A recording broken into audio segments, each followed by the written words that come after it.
ଜୟ ଜଗନ୍ନାଥ ଅନନ୍ତ।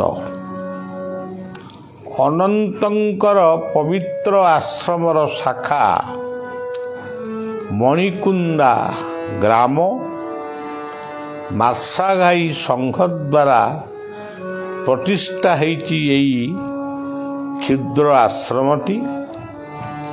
ଆଜି ଏଠି ପ୍ରଭୁଙ୍କର ନାମ ହେଉଛନ୍ତି ବଳିଆ। ଗତକାଲି ରାତିରୁ ଏହି ସ୍ଥାନରେ ପହଞ୍ଚିଛି। ଆଜି ବଳିଆ ରହିବ, କାଲି ଆଶ୍ରମ ଅନନ୍ତ ଆଶ୍ରମ ଅରିଲ ଅଭିମୁଖେ ଯାତ୍ରା କରିବ। 5, 6, 7 ଏ 3ଟି ଦିନ ଆଶ୍ରମରେ ରହିବ। 6ରେ ବଳିଆର ଜନ୍ମଦିନ ତିଥି ଅନୁଯାୟୀ 7ରେ ବଳିଆର ଜନ୍ମଦିନ ତିଥି ଅନୁଯାୟୀ 8ରେ ହେଉଛି ଇଂରାଜୀ ତାରିଖ ଅନୁଯାୟୀ। ଏଇ 8 ତାରିଖରେ କଟକରେ ଗୋଟିଏ ନୂଆ ଆଶ୍ରମ ଗଠନ ହୋଇଛି। ସେଇଠି ବଳିଆ ଜନ୍ମୋତ୍ସବ ପାଳନ କରିବ। ସମସ୍ତଙ୍କୁ ଶୁଭେଚ୍ଛା ଦେଉଛି, ସମସ୍ତେ ଭଲରେ ଥାଅ। ଅଭିରାମଙ୍କର ଗୋଟେ ସୁନ୍ଦର ଗୀତ, ଲୀଳାଚଳରେ ଯେ ବସିଣ ଅଛନ୍ତି ଜଗନ୍ନାଥ, ସେ ପ୍ରଭୁଙ୍କ ଦର୍ଶନକୁ ରହିଛି ଚାରିପଥ। ଲୀଳାଚଳରେ ଯେ ବସିଣ ଅଛନ୍ତି ଜଗନ୍ନାଥ, ସେ ପ୍ରଭୁଙ୍କ ଦର୍ଶନ।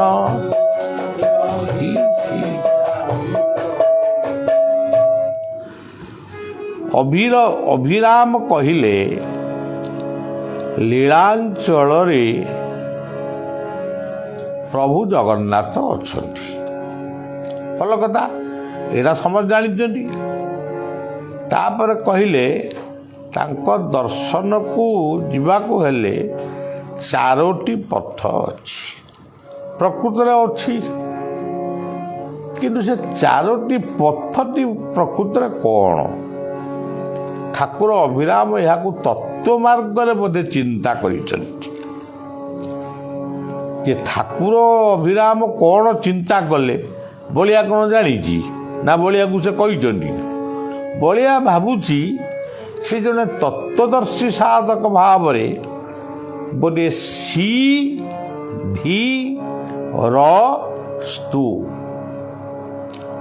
ପୂର୍ବଦ୍ୱାର ସି, ପଶ୍ଚିମ ଦ୍ୱାର ଧି, ଉତ୍ତର ଦ୍ୱାର ର, ଦକ୍ଷିଣ ଦ୍ୱାର ସ୍ତୁ। ଆଚ୍ଛା, କେହି କହିବେ ଆକୁ ତ ଆମେ କିଛି ବୁଝିପାରୁନୁ। ତେବେ ଇଏ 4ଟି ପଥ ହେଉଛି ଧର୍ମ ପୂର୍ବ ଦ୍ୱାର, ଅର୍ଥ ପଶ୍ଚିମ ଦ୍ୱାର, କାମ ଉତ୍ତର ଦ୍ୱାର, ମୋକ୍ଷ ଦକ୍ଷିଣ ଦ୍ୱାର। ଏହାର ଆଉ ଅନ୍ୟ ଅର୍ଥ ହେଉଛି ସତ୍ୟ ପୂର୍ବ ଦ୍ୱାର, ଶାନ୍ତି ପଶ୍ଚିମ ଦ୍ୱାର, ଦୟା ଉତ୍ତର ଦ୍ୱାର, କ୍ଷମା ଦକ୍ଷିଣ ଦ୍ୱାର। ଇଏ ଗଲା। ଯଦି ଜଣେ ବେଦବିତ୍ ପଚାରିବେ ବା ଭାବିବେ, ତେବେ ସାମବେଦ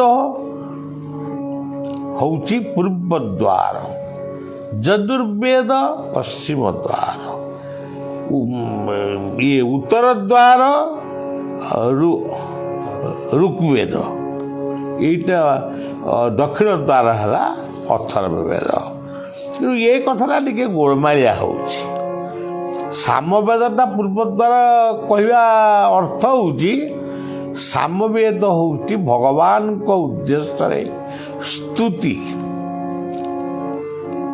ସେଇଭଳି ଭାବରେ ଯଜୁର୍ବେଦ ହେଉଛି କର୍ମକାଣ୍ଡ, ପଶ୍ଚିମ ଦ୍ୱାର। କିନ୍ତୁ ମୂଳ କଥା ହେଉଛି ପ୍ରଥମ ବେଦ ହେଉଛି ଋଗ୍ବେଦ, ସାମବେଦ, ଯଜୁର୍ବେଦ ଅଥର୍ବବେଦ। ସେ ଯିଏ ଯେଉଁ ଦ୍ୱାରରେ ଯେଉଁ ବେଦକୁ ଚିନ୍ତନ କରୁ। ତେବେ ଇଏ 4ଟି ପଥ ଅଛି। ତମେ କେଉଁ ପଥ ଦେଇକିରି ଯିବ ଆଗେ ସ୍ଥିର କର। ଯେଉଁ ପଥ ଗଲେ ବି ଯେଉଁ ପଥରେ ଗଲେ ବି ଜଗନ୍ନାଥଙ୍କୁ ହିଁ ଦେଖିବ। ଆଉ ଇଏ ହେଉଛି ଠାକୁର ଅଭିରାମଙ୍କର କଥା। ବଧୁ ସେଇ ଜଗନ୍ନାଥଙ୍କ କଥାକୁ ଆଉ ଏକ ପ୍ରକାରରେ କହିଲେ। ଏକାକ୍ଷର ଜଗନ୍ନାଥ ରୂପ ହୃଦୟାଙ୍କି ନାସାଗରୁ ପଛରେ ଧ୍ୟାନ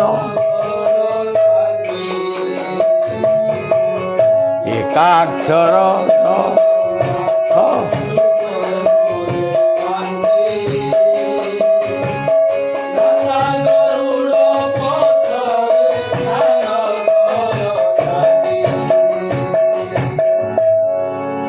ଜଗନ୍ନାଥଙ୍କୁ ଏକାକ୍ଷର ମନ୍ତ୍ରରେ ଅର୍ଥାତ୍ ଓଙ୍କାର ରୂପୀ ଏକାକ୍ଷର ମନ୍ତ୍ରରେ ହୃଦୟ ଚକ୍ରରେ ଧ୍ୟାନ କର। ଗୀତା ତ କହିଛନ୍ତି, ବଳିଆ ତ ସବୁବେଳେ କହେ ହୃଦୟ ଚକ୍ରକୁ ଧ୍ୟାନ କର। ତେବେ ହୃଦୟ ଚକ୍ରରେ ଯଦି ପ୍ରଭୁ ଅଛନ୍ତି, ସେ ଗରୁଡ଼ ତାଙ୍କର କେଉଁଠି ଅଛି? ଏଇ ଯେଉଁ ନାସାଗ୍ରଟା ହେଉଛି ଗରୁଡ଼। ଆଖି ବୁଜି ଦିଅ, ନାସାଗ୍ରକୁ ସ୍ମରଣ କର। ନାସାଗ୍ର ସ୍ମରଣ ପରେ ହୃଦୟରେ ହୃଷିକେଶ ଜଗନ୍ନାଥଙ୍କୁ ଚିନ୍ତନ କର। ବଧୁ ଏଇଆ କହିଲେ। ଆଉ ବୈକୁଣ୍ଠ ସେଇ ବଳଦେବଙ୍କର ରଥଯାତ୍ରାକୁ ଲକ୍ଷ୍ୟ କରି କହିଛନ୍ତି। ସିଂହଦ୍ୱାର ଠାରୁ ଗୁଣ୍ଡିଚା ଘରକୁ ଅନାଇଲେ ଦିଶୁ ନାହିଁ ତ ପଥ। ସିଂହଦ୍ୱାର ଅନାଇଲେ ସେ ଭିଡ଼ ଭିତରେ ପଶିଗଲେ, ସେହି ପଶିଗଲେ ଝାଳେ ଜର ହୁଏ ଦେହ।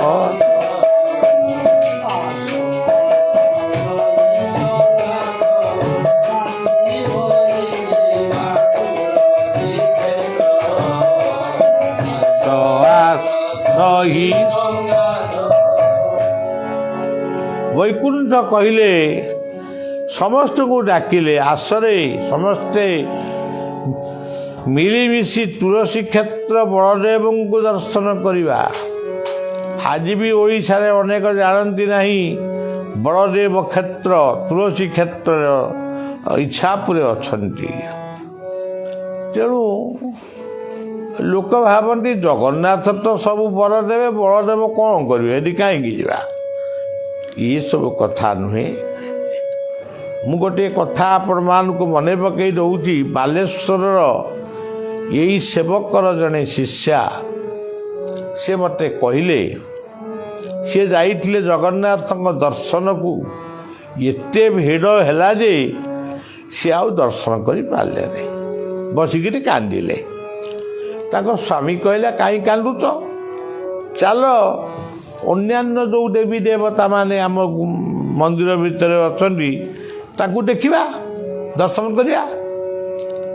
ଇଏ ଯେତେବେଳେ ଗଲେ ତାଙ୍କ ଅନୁଭୂତି କହୁଥାନ୍ତି, ଇଏ ଯେଉଁଠିକି ଗଲେ ସେଠି ଭିଡ଼, ସେଇ ଭିଡ଼ ଭିତରେ ଠେଲା ପେଲା ହେଇ ସେ ଯାଇକିରି ସେଇ ଠାକୁରଙ୍କ ପାଖରେ ପହଞ୍ଚିଯାନ୍ତି। ତଥା କଳ୍ପବଟ, ମୁକ୍ତିମଣ୍ଡପ, ନୃସିଂହ, ଲକ୍ଷ୍ମୀ ଙ୍କ ମନ୍ଦିର, ବିମଳାଙ୍କ ମନ୍ଦିର, ନୃସିଂହଙ୍କ ମନ୍ଦିର ସବୁ ସେ ଯାଇ ସେଇଠି ପହଞ୍ଚି ଯାଆନ୍ତି, ଦର୍ଶନ ଭଲ ଭାବରେ କରନ୍ତି। ତାକୁ ଦର୍ଶନ କରି ଆସି ସେ ଗୋଟିଏ ଜାଗାରେ ଠକା ମାରି ଠିଆ ହେଇଛନ୍ତି। ଏଥିବେଳେ ତାଙ୍କ କାନ ପାଖରେ ଶୁଭୁଛି କେହି ଜଣେ କହୁଛି, ଯେ ତୁ ଯାହାକୁ ଦେଖିଲୁ ସବୁ ହେଉଛନ୍ତି ଜଗତନାଥ। ତାଙ୍କର ଭ୍ରମ ତୁଟିଲା। ଜୟ ଗୁରୁ ଜଗନ୍ନାଥ ସ୍ମରଣ କରି ସେ ଘରକୁ ଫେରିଲେ। ଇଏ କଥାଟି ସେଇ ମାର କଥା ନୁହେଁ, ଏଇଟା ସମସ୍ତଙ୍କ ପାଇଁ କଥାଟିଏ। ଯେ ଆମେ ଭାବୁଛୁ ଜଗନ୍ନାଥ ସ୍ୱତନ୍ତ୍ର, ବଳଦେବ ସ୍ୱତନ୍ତ୍ର। ଜଣେ କୁଜଙ୍ଗର ଜଣେ ଆମର ଡେପୁଟି ସ୍ପିକର ଥିଲେ ବହୁତ ଦିନ ତଳେ, ତାଙ୍କ ନାଁ ବୀରବର ସାମନ୍ତ। ସେ ଥରେ କୁଜଙ୍ଗର କାର୍ଯ୍ୟକ୍ରମରେ ପାରାଦୀପ ଗଡ଼ରେ ବଳିଆର ଦେଖାହେଲେ। ସେ ଭାରି ଜଗନ୍ନାଥ ପ୍ରେମୀ। ଆଲୋଚନା ପ୍ରସଙ୍ଗରେ କହିଲେ ଯେ ଜଗନ୍ନାଥଙ୍କର ଯେଉଁ ଚତୁର୍ଦ୍ଧା ମୂର୍ତ୍ତି, ଲୋକେ ଭାବୁଛନ୍ତି ଜଗନ୍ନାଥ, ବଳଭଦ୍ର, ସୁଭଦ୍ରା, ସୁଦର୍ଶନ। ପ୍ରକୃତରେ ବଳଦେବ ହିଁ ଜଗନ୍ନାଥ, ସୁଭଦ୍ରା ହିଁ ଜଗନ୍ନାଥ, ଜଗନ୍ନାଥ ହିଁ ଜଗନ୍ନାଥ, ସୁଦର୍ଶନ ହିଁ ଜଗନ୍ନାଥ। ଇଏ କଥାଟା ବହୁତ ଦିନ ପୂର୍ବେ ବଳିଆ ତାଙ୍କଠାରୁ ଶୁଣିଥିଲା। ଏଇ ବଳିଆର, ଏଇ ଯେଉଁ ସେବକ ବଳିଆର ଅନୁଭୂତିରେ କେନ୍ଦ୍ରାପଡ଼ାରେ ଯିଏ ବଳଦେବ, ସିଏ ହେଉଛନ୍ତି ପୁରୀର ଜଗନ୍ନାଥ। କେନ୍ଦ୍ରାପଡ଼ାରେ ଯେଉଁ ଯିଏ ଜଗନ୍ନାଥ, ସିଏ ହେଉଛନ୍ତି ପୁରୀର ବଳଦେବ। ଆଉ ସୁଭଦ୍ରା ତ ସୁଭଦ୍ରା। ଆଉ ତେଣୁ ଇଏ ଚାରୋଟି ତତ୍ଵକୁ ଆକୁ ବୁଝିବାକୁ ପଡ଼ିବ। ଆମେ ଦୁନିଆରେ ଯାହାକୁ ଦେଖୁଛୁ ସବୁ ହେଉଛନ୍ତି ଜଗନ୍ନାଥ। ତେଣୁ ସିଂହଦ୍ୱାର ଠାରୁ ଗୁଣ୍ଡିଚା ଘରକୁ ଅନାଇଲେ ଦିଶୁ ନାହିଁ ତ ପଥ, ସେ ଭିଡ଼ ଭିତରେ ପଶିଗଲେ ଥରେ, ଝାଳେ ଜର ଜର ହୁଏ ଦେହଠ। ବୈକୁଣ୍ଠଙ୍କର ଗୋଟିଏ ଆଶ୍ରମ ରହିଛି ପ୍ରାକୃତିକ ପରିବେଶରେ, କେନ୍ଦ୍ରାପଡ଼ାର ଗରାପୁର ଠାରେ। ବଳିଆ ଯାଇଛି। ତାଙ୍କର ପ୍ରତିମୂର୍ତ୍ତି ପ୍ରତିଷ୍ଠା ଉତ୍ସବରେ ବଳିଆ ଯାଇଛି। ଜଳୌକାରେ ତାଙ୍କ ପ୍ରତିମୂର୍ତ୍ତି ନିଜେ ପ୍ରତିଷ୍ଠା କରିଛି। ଆଜି ବୈକୁଣ୍ଠ ପରିବାରର ଅନେକ ବ୍ୟକ୍ତି ଏହାକୁ ଭୁଲି ଯାଇଛନ୍ତି। ବୈକୁଣ୍ଠ କହିଥିଲେ ବଳିଆ ମୋର ସମାଧି ପ୍ରତିଷ୍ଠା କରିବ। କିନ୍ତୁ ଏମିତି ବେଳ ଆସିଲା, ଜଗତୀ ବାବୁଙ୍କ ମାଧ୍ୟମରେ ବଳିଆ ଜଳୌକା ପାହାଡ଼ର ସେ ପ୍ରତିମୂର୍ତ୍ତିକୁ ବଳିଆ ପ୍ରତିଷ୍ଠା କରିଛି। ସ୍ୱତନ୍ତ୍ର ମନ୍ତ୍ର ତିଆରି କରିଥିଲି। ସେହି ମନ୍ତ୍ର ଦ୍ୱାରା ବୈକୁଣ୍ଠଙ୍କ ପ୍ରତିମୂର୍ତ୍ତି ଉନ୍ମୋଚନ ହେଇଛି। ଆଉ ଗରାପୁରେ ବଳିଆ ପ୍ରତିଷ୍ଠା କରିନି, ତ ତାଙ୍କ ପ୍ରତିଷ୍ଠା ଉତ୍ସବକୁ ଯାଇଥିଲି। ଆଜି ବୈକୁଣ୍ଠ ପରିବାର ଅନେକ ମାନେ ପ୍ରାୟ ସମସ୍ତେ କେତେ ଜଣକୁ ଛାଡ଼ିଦେଲେ ବଳିଆ ନାଁ କେହି ନିଅନ୍ତି ନାହିଁ। ବଳିଆ ଯେ ବୈକୁଣ୍ଠଙ୍କର ଗୋଟେ କ'ଣ ଲୋକ, ସେ କଥା କେହି କୁହନ୍ତି ନାହିଁ। ତେଣୁ ଯାହା ହଉ, ଆମେ ତ କହୁଛୁ, ସେ ତାଙ୍କର ନ କୁହନ୍ତୁ, ଆମର କ'ଣ ଯାଉଛି। ଏଇ ଭିତରେ ଯିବି ପରାହାଟ। ଏ ପରାହାଟରେ ଗୋଟେ ଘଣ୍ଟା ବସିବି। ସେଠି ଗୋଟିଏ ମୋର ବଳିଆ ପ୍ରେମୀ ଗୋଟିଏ ଚୁନିଆ ଭାଇ ଆମର ଅଛନ୍ତି। ତାଙ୍କ ସହିତ ଟିକେ ବସି କଥା ହେଇ, ବୈକୁଣ୍ଠଙ୍କର ଗୋଟେ ଚନ୍ଦନ ସଂଗୀତା ଯଜ୍ଞରେ ହୁଏ। ଆଉ ଜଗତୀ ବାବୁ ସିଏ ମଧ୍ୟ ବଳିଆକୁ ଭଲ ପାଆନ୍ତି। ବାବୁ ମୋତେ କିଏ ଭଲ ନ ପାଅ, ବୈକୁଣ୍ଠଙ୍କ ଶତବାର୍ଷିକରେ 100ଟି ଗଛ ଏଠି ଆମେ ଲଗେଇଛୁ। ଆପଣମାନେ ଜାଣିଛନ୍ତି, ସବୁ ଅନୁଷ୍ଠାନ ତାଙ୍କର ଥରେ ଥରେ କରିଛନ୍ତି। ମୁଁ ବର୍ଷକ ଯାକ ବୈକୁଣ୍ଠଙ୍କର 365 ଦିନରେ 365 ଥର ମାନେ ଶତବାର୍ଷିକ କରିଥିଲି। ଆଶ୍ରମରେ 3 ଥର ସମ୍ମିଳନ କରିଥିଲି। ତଥାପି ଏତେ ବଳିଆକୁ ଏତେ ଘୃଣା କାହିଁକି? ବଳିଆ କ'ଣ କଲା କି ତମର? ତମେ ବଳିଆକୁ ନିଜ ପରିବାରରେ ନ ମିଶା। ମୁଁ ତ ବୈକୁଣ୍ଠ ପୁଅ, ଆଉ କେଦାରନାଥ ଗଲାକୁ ବୈକୁଣ୍ଠ ମୋତେ କୁଣ୍ଡେଇକି ଧରିଛନ୍ତି ସ୍ୱପ୍ନରେ। ଆଉ ଏମିତି କହୁ କେତେ ସମୟ ଯିବ, ଆଉ କ'ଣ କହିବା, କାମ ସାରିବାକୁ ପଡ଼ିବ। ଆମ ଆଗରେ ଯିଏ ବଇଛନ୍ତି ସେ ହାତ ହଲଉଛନ୍ତି। ମୋର କହିବାକୁ ମନ ଥିଲେ ବି ସେଇଠୁ ମୋ କହିବାଟା ପୂର୍ଣ୍ଣଚ୍ଛେଦ ହେଇଯାଉଛି।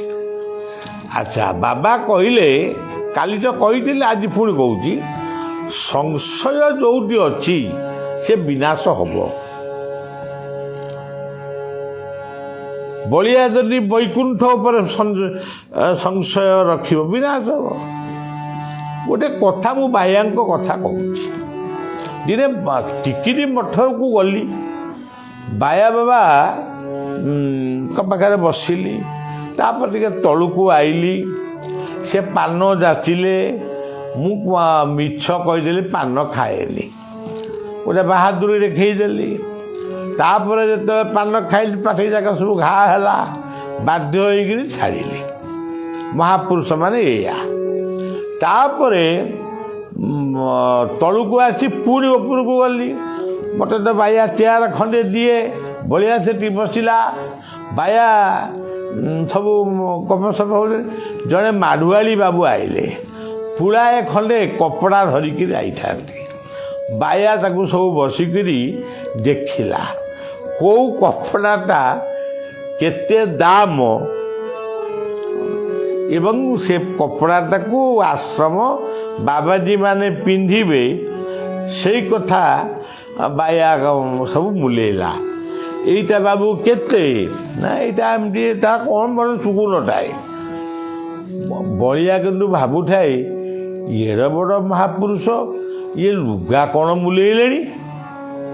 କାରଣ ବଳିଆ ତା ଜୀବନରେ ଏଗୁଡ଼ା କିଛି ମୁଲେଇନି। ଆଜି ପର୍ଯ୍ୟନ୍ତ ବି ଗୋଟେ ବାର୍ଗେନିଂ କରି ଜାଣିନି କି କେଉଁଟା ଭଲ। ଯିଏ ମୋତେ ପଚାରେ ଇଏ ଲୁଗାଟା ଭଲ, ହଁ ଭଲ, ସେଇଟା ହଁ ଭଲ, ସବୁ ତ ମୋତେ ଭଲ ଦେଖାଯାଏ। ଆଉ ମୁଁ କିଛି ମୁଲାମୁଲି କରିନି। ଜୀବନରେ ଥରେ ମୁଲେଇଥିଲି, ଗୋଟେ ଜାମା କିଣିଥିଲି କଲିକତା କଲେଜ ଷ୍ଟ୍ରିଟ୍ ପାର୍କରୁ 9 ଟଙ୍କାର ଗୋଟିଏ ଜାମା, ସେଇଆକୁ ପିନ୍ଧିଥିଲି। କାରଣ ତା ପୂର୍ବ ଜାମାଟା କିଏ କୁଆଡ଼େ ନେଇଗଲା, ଏଇ ଜାମାଟା ପିନ୍ଧିଲି। ତେଣୁ ଜୀବନଟା ମୋର ଏଇଆ। ବାୟାରେ ଯେତେବେଳେ ୟାକୁ କପଡ଼ା ବୁଲଉଛନ୍ତି, ବଳିଆକୁ ବିକର୍ଷଣ ହେଲା। କ'ଣ ଏଡ଼େ ବଡ଼ ମହାପୁରୁଷ ଏତେ ତଳକୁ କ'ଣ ଖସି ଯାଉଛନ୍ତି? ଗଲା, ମନ କଥା ମନରେ ଥାଏ। ତାପରେ ଆଶ୍ରମକୁ ଆଇଲି। ଆଶ୍ରମ, ମୁଁ ତ ବାୟାକୁ ଭଲ ପାଏ, ଟିକେ ଗୋଟା କ'ଣ ସନ୍ଦେହ ଟିକେ ସୃଷ୍ଟି ହେଲା। ଆଉ ସଂଶୟ ଆତ୍ମା ବିନଶ୍ୟତି। ଆଶ୍ରମରେ ସେତେବେଳେ 4 ଜଣ ସେବକ ଥିଲେ। 1ରେ ପ୍ରେମାନନ୍ଦ, 2ରେ ଶ୍ରୀବାସ ବା କୁନୁ ଭାଇ, 3ରେ ଶିଶିର ବା ସୀତାରାମ ଭାଇ, 4ରେ ଗୁର ଭାଇ। ତାରୁ ଜଣେ ଗଲେଣି, ସେ ହେଉଛନ୍ତି ପ୍ରଫୁଲ୍ଲ ଭାଇ। ଇଏ ଗୁର ଭାଇଟି ମୋ ପାଖରେ ସେବକ ଥାଏ। ସେ ଟିକେ ବେଶୀ ପାଣି ହାତ ହୁଏ। ସିଏ ଟିକେ ଭଲ ଭଲ କପଡ଼ା ତାର ଦରକାର, ଆଉ ବେଶୀ କପଡ଼ା ସେ ପିନ୍ଧେ। ଇଏ ତା କପଡ଼ା ପିନ୍ଧାକୁ ଦେଖିକିରି ସମସ୍ତେ 2 ଖଣ୍ଡ, ତାର 4 ଖଣ୍ଡ, ଗୋଟା କଜିଆ ତାଙ୍କ ଭିତରେ ଆରମ୍ଭ ହେଲା। ତୁ କାହିଁ ଏତେ କପଡ଼ା ପିନ୍ଧୁଛୁ? ଏତେ କପଡ଼ା ତୋର କ'ଣ ଦରକାର? ନା ମୁଁ ପାଣି ହାତ ହେଉଛି। ଇଏ କଜିଆଟା ମୋ କାନରେ ବାଜିଲା। ମୁଁ କହିଲି, ପିଲାମାନେ, ଆଜିଠାରୁ ତମେ କେହି କପଡ଼ା ପାଇଁ ପାଟିମୁଣ୍ଡ କରିବ ନାହିଁ। ବଳିଆ ଯେଉଁ କପଡ଼ା ବାଛିକିରି ଦେବ, ସେଇ କପଡ଼ା ତମେ ପିନ୍ଧିବ। ଶେଷରେ ମୁଁ କପଡ଼ା ମୁଲେଇଲି, କପଡ଼ା ବାଲାଙ୍କୁ ଡାକିଲି, ମୁଲେଇଲି, କପଡ଼ା ସବୁ ସିଲେକ୍ସନ୍ କଲି। ଇଏ ପ୍ରଫୁଲ୍ଲ ଭାଇ ୟାକୁ ପିନ୍ଧିବ, କୁନୁ ଭାଇ ୟାକୁ ପିନ୍ଧିବ, ଶିଶିର ଭାଇ ୟାକୁ ପିନ୍ଧିବ, ଗୁର ଭାଇ ୟାକୁ ପିନ୍ଧିବ। ଇଏ କଥା କହିସାରିଲା ପରେ ମୋର ମନେ ପଡ଼ିଗଲା ବାୟାବାଙ୍କ କଥା। ଇରେ ହେ, ମୁଁ ସେଦିନ କହୁଥିଲି ବାୟା ବାବା କ'ଣ କପଡ଼ା ମୁଲଉଛନ୍ତି, ମୁଁ ତ ମୁଲେଇଲେଣି। ବାୟା ବାବା କ'ଣ ସିଏ ପିନ୍ଧିବା ପାଇଁ ମୁଲଉଥିଲେ? ବାବାଜୀ ମାନଙ୍କ ଭିତରେ ଗଣ୍ଡଗୋଳ ହବନି ବୋଲି ସେ କପଡ଼ା ମୁଲଉଥିଲେ। ବଳିଆ ଆଜି କପଡ଼ା ମୁଲଉଛି, ଆଉ ଏଇ ତାଙ୍କରି ଭିତରେ କଜିଆଟା ଲାଗିବନି ବୋଲି। ବଳିଆ ମଧ୍ୟ ସେଇଦିନ ଠାରୁ ଲୁଗା ସବୁଦିନେ ପିନ୍ଧୁଥିଲି, ସବୁବେଳେ ସେଦିନ ଠାରୁ ଚାଦର ପିନ୍ଧିବା ଆରମ୍ଭ କଲି। ମୁଁ କହିଲି ଆଉ ସମସ୍ତଙ୍କ ପାଇଁ ଚାଦର ଦରକାର, ମୁଁ କାହିଁ ଏକୁଟିଆ ଲୁଗା ପିନ୍ଧିବି। ତେଣୁ ସଜ୍ଜନ, କାହାର ଦୋଷ ଦେଖନା, ସଂଶୟ ଆତ୍ମା ବିନଶ୍ୟତି। ତାଙ୍କ ଗୁରୁ ବାବାଜୀ ରାମଦାସ କହିଲେ, ଆବାଳ ବୃଦ୍ଧ ପୁରୁଷ ନାରୀ ଏଇ କୃପା କର সকলে, যেন ଆଜ୍ଞା ପାଳନ କରିତେ ପାରି। ହେ ମଣିଷ, ହେ ଆବାଳ ବୃଦ୍ଧ ବନିତା, ସମସ୍ତେ ଏଇ କୃପା ମାଗ ଯେ ଆମେ ଯେମିତି ଗୁରୁଙ୍କର ଆଜ୍ଞାକୁ ଜୀବନରେ ଅକ୍ଷର ଅକ୍ଷରେ ପାଳନ କରିବୁ। କଥାଟି ଏଇଠି ରଖିବା। ହରି ଓମ୍।